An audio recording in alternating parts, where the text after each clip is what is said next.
I hadn't fully understood what androgyny was yet at that point, and I'd seen Kurt Cobain in a dress and I thought it was cool, but I wanted a nicer dress than his, kind of thing.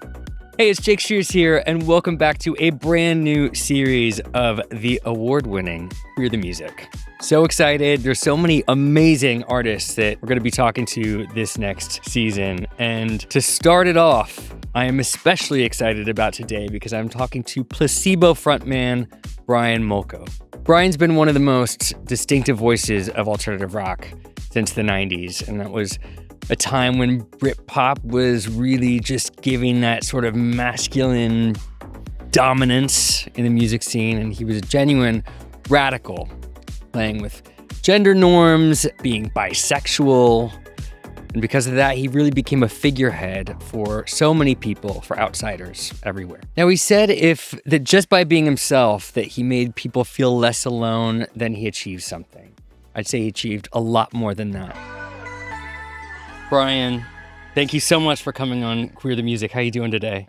I'm doing quite fabulous today. It's your first podcast. My very, very first. I'm happy to be here, and I apologize in advance if I break any podcast rules. No, we're honored to have you here. I've been very excited about having you on the show. Oh, cool. Thank you. I think you're amazing. Thank you. The feeling's mutual. Thank you very much. It's been such a pleasure to really immerse myself and go back through all the records and listen to everything. And just, it's so mind-blowing when you put, an entire discography together. Yeah. It made me feel so proud for you, and, you've sort of recreated the first album, which sounds amazing. I finished with that. You did everything in chronological order. Order, and then I finished with that.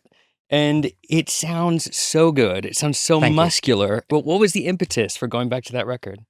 Well, I was reading at the end of 2024, I was reading an article about Tricky, because I'm a really big fan.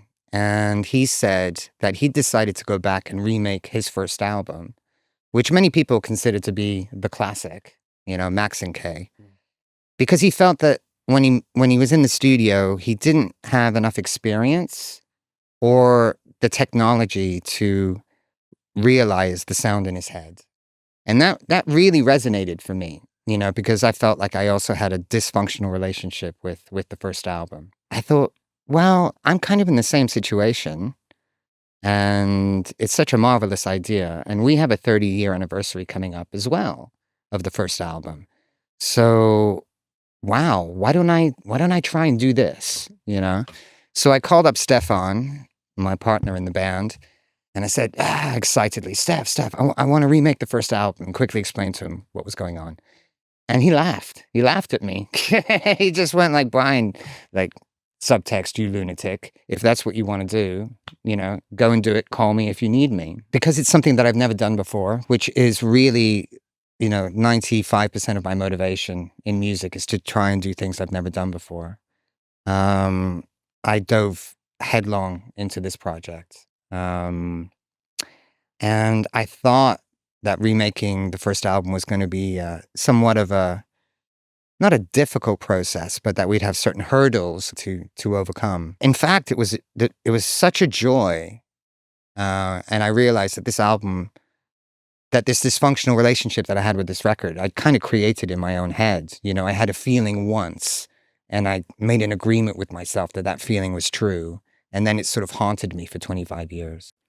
And when I went back to the record, I'm just like, yeah, this is a really good record. And I understand why people like it so much. And I understand why people consider it to be a classic. And all this nonsense that I've created in my head has just, it's not real. And the process itself was kind of so joyful that we had 6 weeks put aside to do it. And we finished it in 13 days. Amazing. And we just really wanted to kind of bring who we were today when you come and see us live into the world of the first record. And we wanted to kind of drag the record sonically into the 21st century and just preserve the integrity of the record, but kind of just finish it But you Yeah. also titled it with the RE semicolon, Mm. the Bowie anthologies on vinyl that they've been doing. It's sort of how they ended up titling, like, the Black Star Band did kind of a re-record of Never Let Me Down. Mm. And had basically had the title. I was wondering if it was just like if there was a link to Bowie with it. But Well, maybe subconsciously. there all. Maybe I think there always has been, and pardon me for sounding a little woo woo. I think there always will be. You Mm. know, because I still talk to David. You Yeah. know, and he still kind of has an influence on my life, because he didn't just have an influence on me musically. He didn't just teach me what it was to kind of by osmosis. He didn't through watching him what it really means to be a fantastic performer. I was lucky enough to spend time with him off stage, and he kind of taught me to be a better person. You know, I watched the way that he dealt with people, and he dealt with people with such dignity and grace. And he never, there was no hierarchy in the way that he spoke to people. You could be the waiter, or you could be Bono, and he's talking to you the same way, And that really, really made a huge impression on me. So I think he taught me also how to be a better person. That relationship just seems really special, and it kind of brought some stuff up for me that Bowie's always been my number one, and it's difficult to talk about him these days without getting emotional. I see you're getting emotional. It's true. He's that's why I became a singer, why I wanted to perform. That was like my first sort of fantasies of performing, was just like listening to his music. And he came to see Scissor Sisters play at Irving Plaza like in 2004, and we'd had a really bad, it had not been a good day for some crew of our band, and it was a very sad day actually, and just it was a tough show. It wasn't one of my favorite shows, and I got off stage and found out he had been there and had seen the whole thing. I was so upset. I was so upset. Why couldn't you have come on a better day, kind of thing? I just felt like such like a hack. And he wrote me a few weeks later a very cryptic email, and I couldn't handle it, and I'm kind of ashamed of it. I kind of couldn't. It was too much for me. It was like, I feel like it was sort of the sort of thing on the cake that like was about to like collapse the cake. Okay. And I wrote him back, and I was just like, I actually can't. Like, this is too much for me. I used to have Post-its on my bathroom mirror, 3 Post-its. It says, be gentle, be kind, remember David. It's like, be like David. I'm lucky enough to be doing, participating in a thing this summer, in a performance at the Royal Festival Hall, which is, we're doing Ziggy Stardust with an orchestra. Amazing. And so I'll be doing a couple of songs from the record. Very cool. With some really cool people. So it's Peaches is there. Amazing. David McCalmont's there. So it's going to be a great night. I can't wait. Love Peaches. Yeah, she's she came on the show actually first season. She's so special. She's such a treasure. I've loved Peaches from the beginning. I'm the guy who played Fuck the Pain Away for the first time on French radio ever. Really? Yeah. I'd heard it the week before, and I was so in love with it that I took the CD with me onto like the equivalent of the BBC, in France, and I went, play this. And they played it, and it finished, and there was literally like 10 minutes of silence, and then the guys went, what was that? Can you please explain that to me? And I was like, okay, perfect. We've I've had the effect the intended effect. On these she's people. just one of those like I saw her at Knitting Factory when I was like 21. Just like one of those pivotal moments in my life where I was like, oh, I want to do this. She's just like made me want to get on stage. When you were going to university in London, you met Stefan. Mm-hmm. At that moment in time, you were like 21? I was 20 when I met him. Yes. What were you like? I was a bit obnoxious. Really? I was, a bit of hyper confident. That kind of imposter syndrome hadn't kind of hit me yet, which I think hits most of us, in the music business. If it doesn't, then you possibly have sociopathic tendencies, Yeah. but which are also useful in the music business. But yeah, I was, hyper confident, and I had this feeling that I could kind of achieve anything I sort of set my mind to if I was prepared to have the patience to sit through the time that it would take. Um, Very excitable. I wanted to eat the world, because I'd grown up in a very, very sleepy country called Luxembourg. Uh, and really not it's very pretty. It's a bit Twin Peaks. It's just super pretty on the surface, and then you start scratching. An underbelly. Yeah, and there's a real underbelly. But I wasn't exposed to it, so that underbelly. So I'd grown up somewhere very, very quiet. So coming to London at the age of 17 was just like, it was a second adolescence for me. When you were 16, before, like, did you just feel like you wanted to break out of there? Yes. Yeah, I really needed to. I needed to leave the country because I was so bored. And I needed to put a body of water between me and my parents, because it was, I grew up in quite a dysfunctional household, four people who were just so completely different. Even though we were related, we shouldn't have been living under the same house, under the same roof, sorry. And I couldn't take that anymore. So I needed to move countries. I needed to put distance between me and them. What did it feel like when you stepped into London? Freedom. Yeah.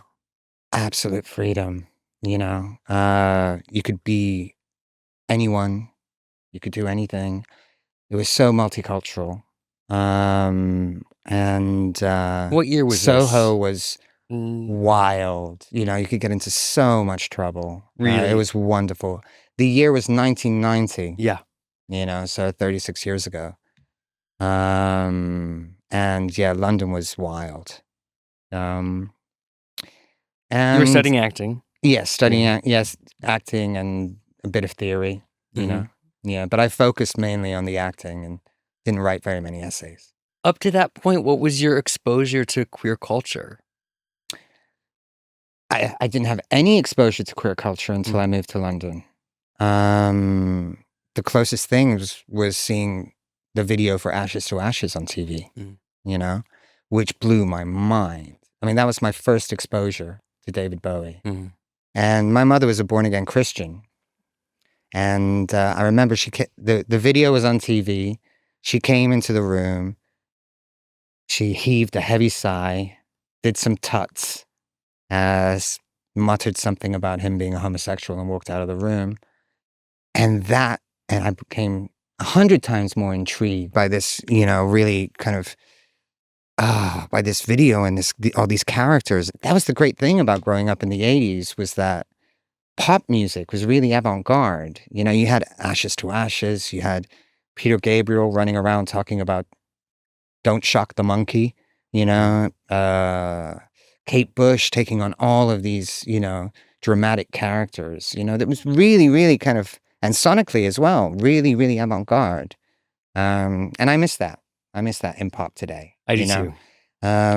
So yeah, the conservatism at home was a big influence, because it just, everything about it just felt wrong, and I was just looking at my family going, my God, I'm not like these people, but I know I'm from these people. And we never really worked out a way to get along with each other, unfortunately. I went through a very similar thing when I was a teenager, and it just felt like when I broke free, suddenly I just felt like I had access to shows, to go see bands play, to films. Like, you must have just hoovered all of that up. Yes, I did have French TV though, which helped me learn French. And so I saw a lot of kind of French movies from the 80s, which were also quite avant-garde. So I'm very grateful for that exposure to film. But I didn't, I didn't have exposure to any concerts. I wish I could remember the first concert I went to when I came to London. Are there any around that time that you can't remember? Well, I got here and I got really okay. When I was growing up, when I was a teenager, I was a Sonic Youth obsessive. You know, so when I got to London, bands like Pavement were coming out, um, and I was really into that kind of. I wasn't so much into grunge. I was more into kind of that New York scene. And I discovered PJ Harvey as well. So some of my first gigs were PJ Harvey, Sonic Youth, Fugazi, and I just kind of began discovering all the kind of the possibilities of what rock and roll could be, you know? How would you describe the ethos from that time as far as, because it's very different and kind of going through your catalog and it just brought up so many memories for me. I grew up in Seattle in the early 90s, mid 90s. Wow. And it made me think of, it was such a different time with music, and the ethos was so different. Do you agree? Yeah, I think there was less separation between the band and the audience. Certainly at the first Placebo gigs. Steph and I grew up feeling like outsiders, and I even grew up feeling like an outsider in my own family, kind of thing. And as we started to play gigs together in small places, we began to realize that our audience, as it grew, they were the people who were feeling like outsiders, the square pegs in the round holes, the misshapes. And the audience started to mirror us, because they felt like we were mirroring them. And so I look at the first kind of Placebo audience as kind of like a tribe, and we found our tribe. And so I felt that there was less separation, even after we got a record deal and things like that. What was the moment that you could do you sort of remember that moment in your life, getting that record deal? Were people scouting you? Yes, there was a bit of a bidding war Mhm. that went on, which we thought was quite amusing, because we were like a couple of kids who were, and we almost had imposter syndrome in reverse. We were like, I can't believe that we've managed to convince somebody to give us this money to make a record, that we've got an agent, who's putting gigs on for us, we better push it to the max and enjoy it as much as possible, because sooner or later we're going to get found out, and that wasn't really the case. You said earlier that you sort of had a dysfunctional relationship with that album. Can you talk about that in that moment in time and why that you've carried that with you? Well, I think that it was just a case of feeling that we were really inexperienced. We hadn't learned how to use the studio as a tool. So we were following older people's direction, kind of thing, more experienced people's direction, as opposed to being equal participants in it, which we became more and more as the albums progressed. But very much, I think for me, it was a lot of it had to do with Nancy Boy. Mm-hmm. Which is the song that changed our lives. I mean, it really did. It sent us, I don't know how, but it sent us up to the top 5 in the charts, and it got us on top of the pops twice. That could still happen in the 90s. Could it happen now? I don't know. Do you remember writing it? Yes. Yeah. What's your memories writing it? Okay, so I had bumped into Stefan at the tube station, and I was still living in southeast London near Goldsmiths College. I was living in Deptford, which is quite a rough place. And I was on income support and housing benefit because I got my degree and I went to pick up my certificate. And I walked out the front door of Goldsmiths and I looked up at the building and I looked down at my degree. And a voice just went, "All you want to do is be in a band." I went, okay. And then I went home and I vowed not to get a job until I got a record deal. And the first year was kind of dark because I was on my own. Second year, I met Steph. And and that everything got a lot lighter because I got a sense of purpose. And we had been at school together, but we had different social circles. So we never really kind of spoke to each other or anything, And so we bumped into each other by accident. And it was our sexualities that we had in common, How did that come up? We went for a drink in Soho to decide whether or not we were going to start a band together. I bumped into him at the tube station. I was doing a kind of an acoustic gig in a pub in Deptford. My nascent songwriting, trying it out in public, for people who weren't really listening, which is fine. He came down and he must have seen something because he asked to meet for a drink. So we went to Soho and we started talking about being in a band and what this band would sound like, who we liked, and what we wanted to bring into the band. Now it was like Sonic Youth, Dinosaur Jr., that kind of thing. He was like Depeche Mode with a bit of ABBA. And then he said, "Oh, by the way, I'm gay." And I went, "Oh, that's cool. I'm bi." And that was all we said. But that was all we needed to say. And I think that's when we became brothers, really. And it's been a wonderful sexless marriage ever since. I don't know. Were we predestined to find each other? I don't know. What I do know is that we're very yin yang. We kind of complete each other. I'm a bit more of a fireball. That bit more of a Tasmanian devil, that sort of zooms around all the time. And Stefan is much, much, more composed and calm and thoughtful. And I'm, very fast in comparison. And so we balance each other out, and we balance each other out with what we can do musically as well. Because I'm an autodidact, and he's learned music theory, and he's been to school for that. So, I can bring the kind of the rule breaking attitude. I don't know this is a wrong chord. Why is it a wrong chord? It sounds good. That kind of attitude. And he has the ability to, put it in the right place. When you got signed, when you're putting that first record out, it's like you had no other choice but to be yourselves. Yes, absolutely. When, we said to ourselves, we're not going to go through all of this effort and pretend to be someone else. But the thing is that we weren't really sure who we were yet, and I think we needed the band to help us discover that. So we were finding our identity in public. We were trying things out in public. What were you trying to describe? Well, the first couple of gigs we went on stage in kind of, jeans and a shirt, and that just didn't really feel right, kind of thing. And then, because socially I was being mistaken for a girl a lot. Guys at parties would come up to me and talk to me for half an hour, and I wasn't even trying very hard. I just had a bit of nail polish on and long hair and some eyeliner.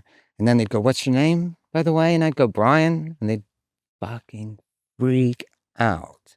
So that happened a lot. So that made me think, What did it make you think? Well, obviously sexuality is fluid. Obviously it's much more complicated than, than conservative people would like us to think it is. And this kind of reaction sort of suits who I am. It's kind of representative of who I am as a person. And then, I also, when I got out, I would get a lot of, homophobic abuse just from strangers, And again, I wasn't trying very hard, So when that started to ossify in my head, that's when we decided to try out some cross-dressing, And that felt better, much, much better than just jeans and a t-shirt, Do you feel like like in that moment, you kind of, for that time, it's like you just sort of found your skin? Yeah, for that time, because I hadn't fully understood what androgyny was yet at that point, and I'd seen Kurt Cobain in a dress and I thought it was cool. But I wanted a nicer dress than his, kind of thing, bit more designer. It wasn't until a couple of years later, I saw a photograph of Liza Minnelli in a Yves Saint Laurent suit. And I'm pretty sure Richard Avedon took this picture. And I looked at this photograph and I couldn't tell if Liza Minnelli was male or female. And at that point, that's when the penny dropped and I understood androgyny for what it was. And so that's when it stopped being about a boy in a dress for me, a cock in a frock. And when I think I started to embody my androgynousness more completely, And the sort of, I don't want to say pushback, but just sort of the reaction in the media and like what y'all had to sort of endure a bit. the way press would talk about you. How did that feel? I feel like I know something very similar to that, and not too many people. I don't know. Just during that time, it's like suddenly the sort of queerness can kind of is all anyone wants to talk about. Yeah. Especially when you write a song called Nancy Boy, which was about reclaiming those insults that were being hurled at me when I went out. It was about taking the power away from the homophobic slurs and insults. But to say that the way that the press treated us didn't hurt at all would be disingenuous. Yes, it hurt, but we saw it as fuel. Indifference was the killer as far as we were concerned. Love us, hate us, say we're wonderful, call us whatever you want, under the sun. These kinds of extreme reactions were what we were interested in, because that we felt like we were really touching a bone, either positively or negatively, So we got inspired by that, and we wanted to, poke the bear as much as we bloody well could, because we had that opportunity to do so. And to not take that opportunity would have felt cowardly. So with Nancy Boy, yeah, I was living back and still living in Deptford, and Steph had lent me his 4-track machine, which I learned how to use, and I learned how to bounce a track and everything. And the first song that I demoed on that machine was 36 Degrees from the first album. But I didn't demo Nancy Boy because one afternoon I came up with the chords from the chorus, and I just thought, yeah, that sounds pretty hooky, but it's too mainstream for me. It's major chords, it's power chords, it's catchy, but it doesn't sound like Sonic Youth. And the next day I went to Stefan's house and played it to him on this red Stratocaster, which got stolen after our first gig in Manchester. So somewhere out there in the wild, somebody owns the red Stratocaster that Nancy Boy was written on, but they'll never know, and we'll never know. And I played it to him, and he just went, "That is so hooky. We've got to do something with it." But because it was so hooky and it was in a major key, when we got into the rehearsal room, I had to turn my distortion pedal up to 11, and I had to sort of just put as much kind of sonic brutality in it to counterbalance the major key sweetness and accessibility of the chorus, And I guess that's also why I wrote such a brazen song about, going out in London and engaging in all forms of debauchery, with unstoppable joy. That's what I wanted to do, write a joyful song about being debauched and reclaim, all of the abuse that I was getting. And as a kind of fuck you, Yeah. right back, Revisiting this time and this record, like, did it make you think any differently about, or did it make you sort of contemplate about like songwriting and how your songwriting's evolved? Yes, very much so. I mean, it also occurred to me that, like, if you don't want it to be, a song can be never finished, you know? What do you And mean by that? well, you need to have an endpoint. Otherwise, you need to have a deadline, Do you I- think with the writing of it, or with just the writing of the song? Well, writing it and then recording it. Yeah. If you're left to your own devices and you have no deadline, you might run the risk of never finishing it. Mhm. So I'm a big believer in making decisions early, and that decisions are our friends. So that's taken care of. You commit to something and commit to it early. And I mean, it showed me how much of a different songwriter I was at that time, but I was still learning. I think the first 2 albums are very much I'm learning still learning how to write songs. Thankfully, I didn't have to work too much on my voice. My voice has just kind of always been there, and I've never had to put a great deal of effort into it. But with the songwriting and the guitar playing, the first 2 albums were still a kind of an apprenticeship, I see. Do you feel at this point now, and with writing new music, is there any kind of like angst about having to be in dialogue with everything you've already ever done? The angst that I feel is that I feel that I've set quite a high bar for myself already, and that every time I write a song, I got to raise it even further, you know, and so that's where the anxiety comes from. I want to be able to, whether or not other people think the songs are better, or more complex, or that I'm a more sophisticated writer today than I was then. I don't think it really matters for the audience. It just really kind of matters for me. And I want to feel that. So I continue to raise the bar for myself and try and push myself even further and in directions that I haven't explored before. Now, how would you describe your songwriting process? Ooh. We write separately more than we did before because we don't live in the same country anymore. So that's just kind of a geographical thing. So you both get ideas going separately, Mhm. and then you end up bringing But we them don't together. finish them. Mhm. They're very much skeletons because there is a real magic that happens when Stefan and I get together and we start working on a song. And it's a magic that I don't want to question. I don't really want to know why, because maybe knowing why would make it evaporate. I just know it's there. So yeah, we bring skeletons to each other, but the bulk of it is done by me and him in either mostly in a recording studio. So I've always wanted to reach a point where I could go into a studio with nothing and write there. And we've kind of, after 30 years, we've kind of got to that. Mhm. Otherwise, before we'd spend a couple of months in a rehearsal room and just jam ideas for a couple of months. Now we have a tendency to skip that step and just bring our ideas straight into the studio and go, okay, what's going to happen today? Yeah. And to have that courage, I feel really good about. I've heard you talk about sort of euphoria and that sort of transcendence that you sort of get with it. It sort of inspires us to make music in the first place. And that, when we're writing songs, that's sort of what we're sort of reaching for, is it not? And Transcendence, yes. yes, And absolutely.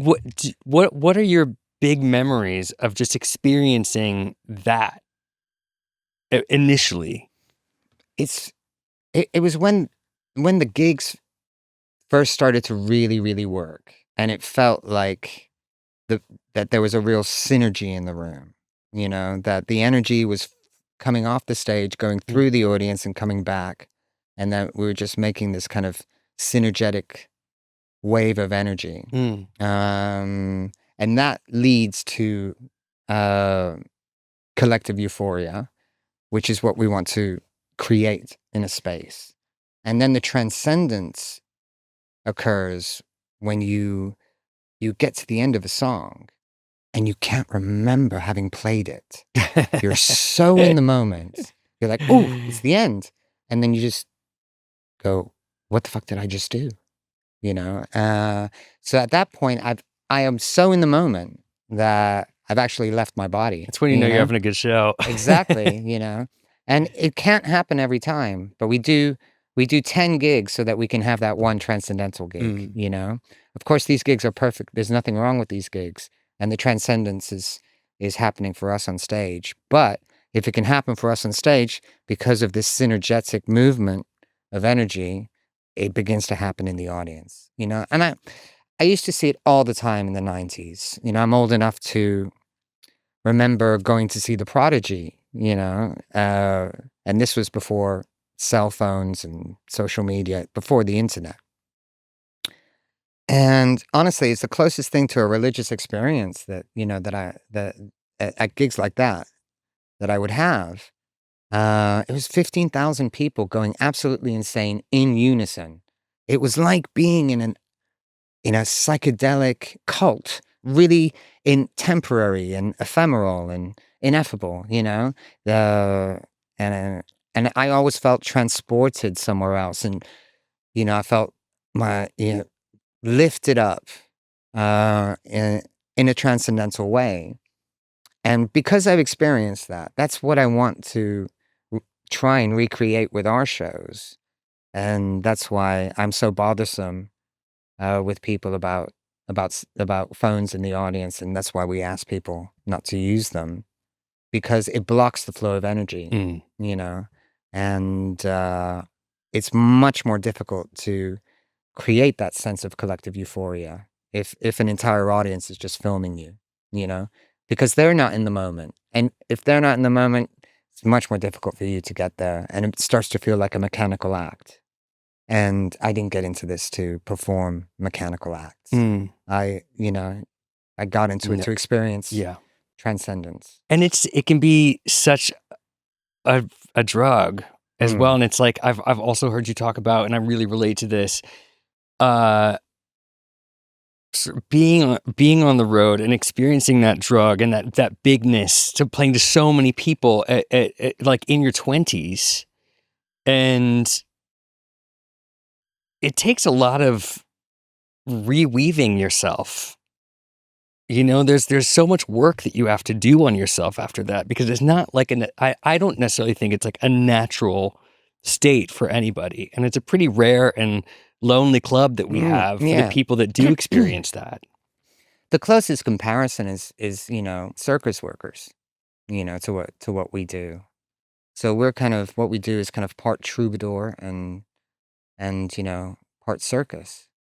And it's not necessarily a place, a thing to do that's going to preserve your mental health. No. It's going to challenge it from day one. That's what I'm saying. Exactly. Because not only can you end up playing in front of thousands of people, and you've got this enormous high, a few hours later you'll find yourself alone, with just your tinnitus, and you'll have an enormous crash, and you don't know what to do with yourself. It's not only that, but it's the nomadic nature of it, being away from, reference points that make you feel secure. You and I have been in constant movement for 30 years. We haven't stopped moving, Even when we're not on stage, we're just moving, Yes. And that's kept us young. But we've also paid the price of, the loneliness, the dislocation, and sometimes, the depression of just, feeling lost, not having something solid to hold on to, And I think a lot of us, fall into bad habits as a consequence, just to anesthetize that sense of loneliness and being lost in the world. There's no ticker tape parade when you get home. No. You know what I mean? And that's having that realization, when you're in your 20s, is like, it's devastating. Yeah. It's devastating. And like, I don't see how you can't end up with coming home is depression. Yeah, sometimes it's so difficult to do. It knocked me on my ass for years, and it's like, it's a hard thing to get to sort of, like I said, you've sort of got to put yourself back together again and figure out how to deal with that. And I think I feel like as I've gotten older, now it's like it's not as much of an issue for me coming home or those extremes, but back then. The other thing is that if you have a good relationship with everybody that's working with you, your crew and yourself, you start to feel like, a big troop of people, and you have so much in common because you're all working towards one common goal every day, which is to make the show as artistically successful as possible, and to make the audience as happy as possible. And then you find yourself at home without that community that you've kind of created around yourself, and you go, now what? Now what do I do? What's your relationship like with touring now? Well, I'm really, really looking forward to our 30th anniversary tour, which starts in September. This coming fall. Yeah. So my mind is very, very willing. My body is less so. So I'm trying to do something about that right now, because I just don't want to be in pain. I know. And jumping around with those guitars for a year without doing anything about it at my age is going to cause a lot of pain. You get beat up. To fix that, it's not out of my reach, so it's okay. So I think touring has become safer for me. And You feel more of a safety in it yes, now. absolutely. Yeah, I was really quite, for about a decade, I was really quite lost when we were on tour, and I mostly found solace in the bottom of a bottle, kind of thing. And that's not really what I do anymore. Because you do that for long enough and then it affects the shows, and I really feel that I have a responsibility to give my best every single time. My best is going to be different every single time, but as long as I do that, I give everything I have. And for that, I have to, respect the audience, so now everybody in the band plays sober, because it's just, we all agree that it's much, much better, What anybody gets up to off stage is their own business, as long as it doesn't affect their work, But we've kind of agreed on that because we've decided that's the best way forward, Yeah. But we had to go through the complete other opposite side. to understand that. Yeah. But the first sober gig I did was just a revelation because I was like, oh my God, I can feel everything now, and I'm not playing mind games with myself. I'm not asking myself questions. I have the clarity, which I didn't have before when I was stumbling around, Yeah, I didn't have any feelings, but I really think I'm better now. I'm a better performer. I'm a better singer, and I understand what's happening, and I don't need to freak out, So it was a revelation for me, and I liked it so much that I've kept it up. You are also this fall? Are you scoring this Brecht play? Yes, it's called The Resistible Rise of Arturo Ui, and it was the last play he wrote after he left Germany because the Nazis came to power, and he became an exile in the States. But he wanted to write a play about fascism and the rise of Hitler. And so he placed it in 1930s Chicago, and they're all gangsters. But each of the characters is one of Hitler's henchmen, but as an American gangster. And it just, I mean, I'm an anti-fascist, so it suited my politics perfectly. I'd studied Brecht at university, always loved Brecht, thought that he was really innovative and very unique, playwright and scenographer. Every Brecht play I've ever seen, I've enjoyed. It never in my wildest dreams did I think that one day the Royal Shakespeare Company would come and knock on the door and go, would you like to score some theatre? Like, wow. And when they did, we felt like that if we accepted that, we'd be joining an extremely exclusive club, that probably only has Radiohead, Chemical Brothers, and Polly Harvey in it, And the fact that we had never done it before, it just proved absolutely irresistible. So we said yes before we had any idea what we were going to do. And we decamped into a studio for a month. We couldn't use our amplifiers because they're too big and too noisy. So we had to kind of decide on equipment first. And sometimes your equipment can, if you're using stuff that you haven't used before. So we went to as simple and as basic as possible, and that in and of itself is a limitation which will dictate the form somewhat. So we started with the equipment that inspired the sounds. We had the script and we had some notes from the director, maybe a bit of Pure Morning energy here, a bit of Bitter End energy here, or I'm looking for this feeling here. So we would refer to that. But mostly we spent a lot of time talking about the different kinds of violence that exist and what they were, and then how we could communicate them differently in music. We spent a month on that, and we sent it to the RSC without knowing, really. And it was just, they absolutely adored it. And I've seen the play, and my dream, really, my wildest dream was that the music would start to influence the action on stage. And then they sent me a rehearsal video with an entire choreography set to one of our pieces of music, wow. you know?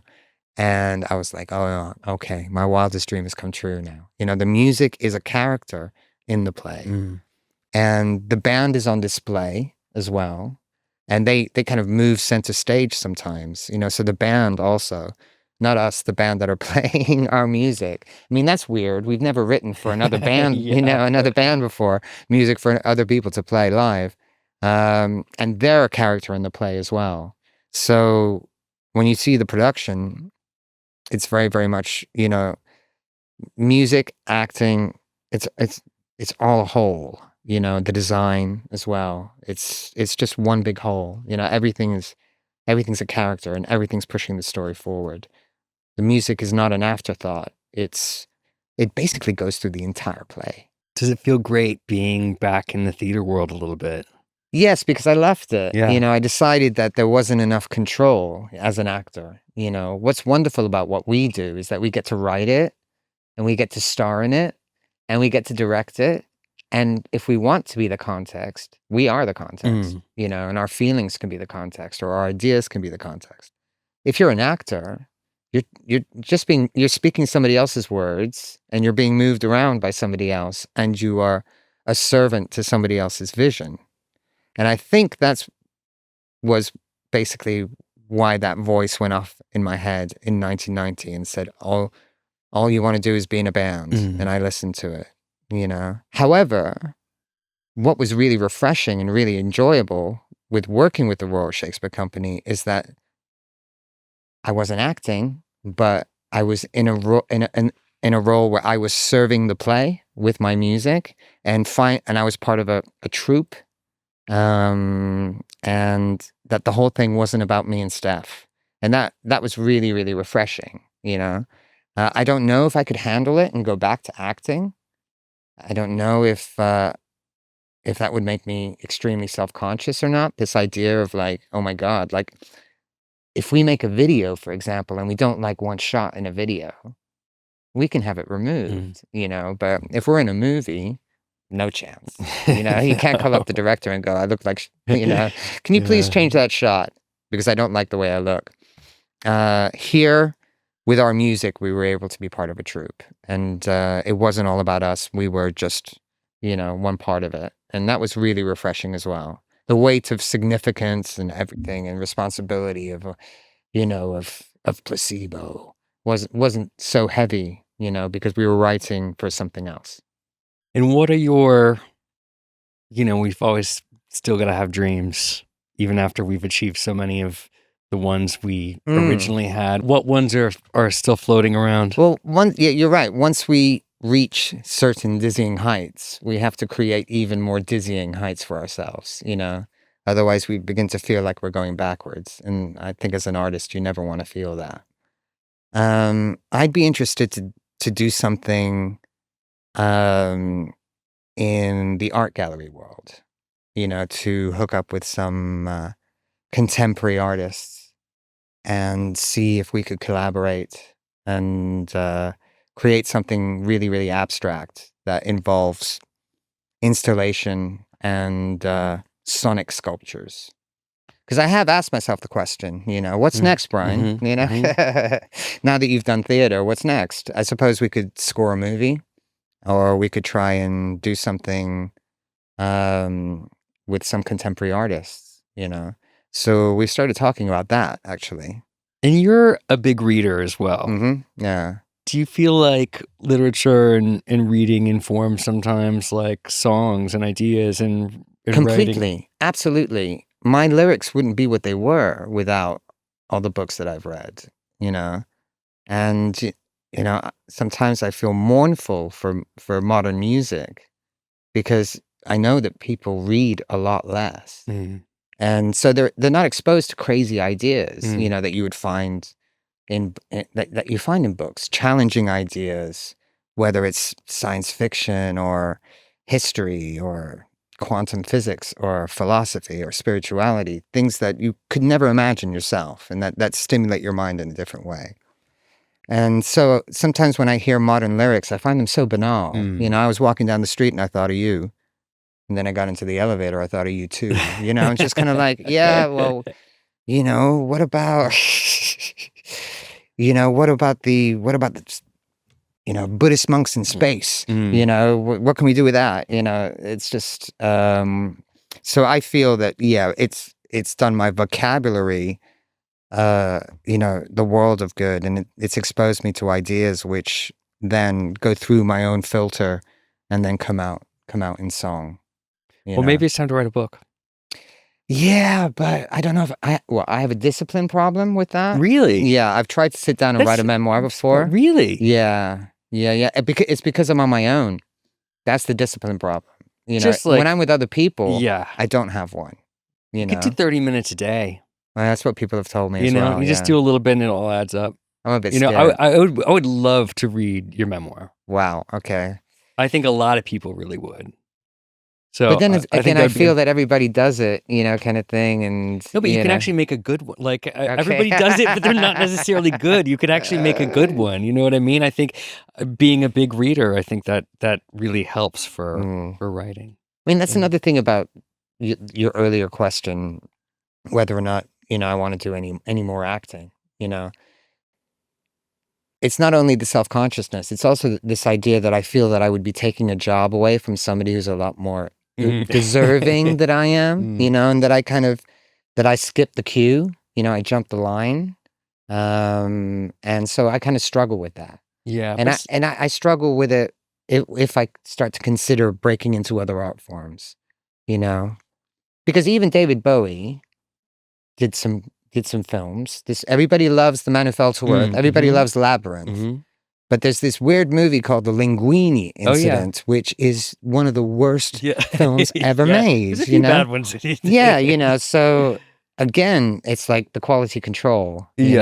know? And but good on David for taking those risks. He wanted to do comedy, and so he did The Linguini Mm. Incident. It just wasn't a very good comedy. Mm. So yeah, it's a complex thing, and sometimes these ideas come, and I just go, stick to what you're good at. Put it all in this, and so if you have an idea that's big enough for a book or something, or big enough for a movie, an idea that's that complex, try and find a way to put it into the music. And if you're able to do that, then you'll be doing something that nobody's done before. Mm. And I think it's just, I don't know if that motivates you, but it certainly motivates me, trying to at least come up with something I haven't done before. And if you can then realize that it's pretty fresh, or this combination hasn't happened yet, Yeah. and you're That's the first goal, one. isn't it? Yeah, that's the summit of Everest for us, isn't it? It is. It is. Well, here's to Mm. many more creative endeavors. And it's such a pleasure talking to you today, Brian. wow. Thank you so much for Wow, time for coming on. flies when This you're is really, really time really flies when you're having a super great fun. conversation. Thank you. Thank you. Thank you. Thank you. I've loved it. Thanks to Brian for coming in today. It was an absolute pleasure getting to talk to him. Reach out and tell us what you thought of today's episode. And if you've got any requests, concerns, comments, search Queer the Music and watch us on YouTube, or look us up on Instagram at Queer the Music Podcast. And we will see you right here next week. Thanks a lot.